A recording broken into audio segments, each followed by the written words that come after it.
மகாநதி சீரியலை பற்றி பேசிகிட்டு இருக்கும் பொழுது ஒரு தடவை என்னுடைய ஃப்ரெண்ட் ஒருத்தவங்க சொன்னாங்கன்னா அப்படின்னா இந்த சீரியலில் இருக்கக்கூடிய அனைத்து கதாபாத்திரங்களுமே, அதுவும் முக்கியமாக அந்த காவேரியோட வீட்டில் இருக்கக்கூடிய அனைத்து கதாபாத்திரங்களுமே பார்த்திங்கன்னா சுயநலமான கதாபாத்திரமாக இருப்பாங்க.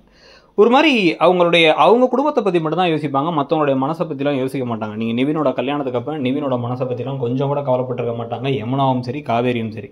அதே மாதிரி பார்த்தீங்க அப்படின்னா விஜயை தான் வீட்டை விட்டு ஒதுக்கி வைக்கிறதுக்கு, விஜயை அவமானப்படுத்துறதுக்கு, விஜய்க்கு எங்கள் குடும்பத்துக்கு ஒரு பிரச்சனை, எங்கள் அம்மாவுக்கு ஒரு பிரச்சனைனா விஜயே தேவையில்லைன்னு சொல்கிறதுக்கு கொஞ்சம் கூட யோசிச்சிருக்க மாட்டாங்க காவேரி. அதுக்கப்புறமா மிஸ் பண்ணாங்க எல்லாம் வேற. முதல் ப்ரிஃபரன்ஸ் தன்னுடைய குடும்பத்துக்கு மட்டும் தான் கொடுப்பாங்க. ஏன்னா அப்பா போனதுக்கப்புறம் நாங்கள் மட்டும் தான் குடும்பத்தை முக்கியமாக இருக்கிறதுன்ட்டு. அதே விஷயத்த சாரதாவுக்கும் சொல்லலாம். சாரதா ஆரம்பத்திலேருந்து பார்த்தீங்க அப்படின்னா விஜய் அப்படியே ராஜா மாதிரி பார்த்துட்டு இருந்தாங்க. விஜயினால நமக்கு எந்த பயனும் இல்லைங்கிற மாதிரி ஒரு கட்டம் வந்த பொழுதும், இல்லை விஜயால் அவமானப்பட்டு நின்ன பொழுதும் டக்குன்னு என்ன பண்ணிட்டாங்க, விஜய் இருந்தால் என்ன செத்தா என்னங்கிற மாதிரி பேசலாம் செய்வாங்க. அந்த தம்பி என்ன சொன்னால் நமக்கு என்ன அப்படிங்கிற மாதிரி. இப்போ கடைசியில் தனக்கு தெரியாமலே தன்னுடைய மகளை பார்த்துக்கிட்டு அவங்களுக்கு அம்மா போட்டிருக்கிறத சரி பண்ணணும்னு ஒரு கூடையே இருந்து கவனிச்சு இப்போ இவருக்கு அம்மா போட்டுச்சுங்கிறது தெரிய வந்த பிறகு இப்போவாச்சு வாயை திறந்து இந்த காவேரிங்கிறவங்க அவங்க அம்மா கிட்ட ஏதோ அவங்க அம்மாவுக்கு ரொம்ப பயந்த பிள்ளைலாம் கிடையாது, தைரியமாக பேசலாம்.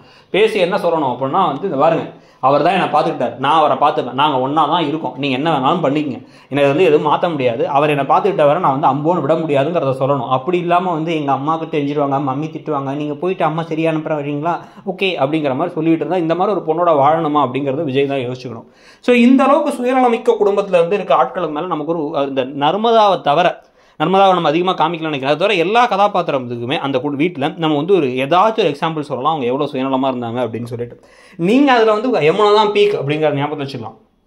ஸோ உங்களை பொறுத்த வரைக்கும் இந்த கதையில் இப்போ இவருக்கு இவங்களால தான் அம்மா போட்டுருச்சுங்கும் போது இப்போவாச்சும் தைரியமாக காவேரி அவங்க அம்மா கிட்ட எதிர்த்து நின்று சொல்லுவாங்களா, இல்லை இன்னும் எங்கள் அப்பள பிஸ்னஸ் பெருசாகிற வரைக்கும் என்னால் சொல்ல முடியாது, அம்மா போட்டால் ஹாஸ்பிட்டலில் போய் பாருங்கள், இல்லைன்னா உங்கள் தாத்தா பாட்டியை பார்த்துக்க சொல்லுங்கன்னு சொல்லிடுவாங்கன்னு நினைக்கிறீங்களாங்கிறத சொல்லுங்கள்.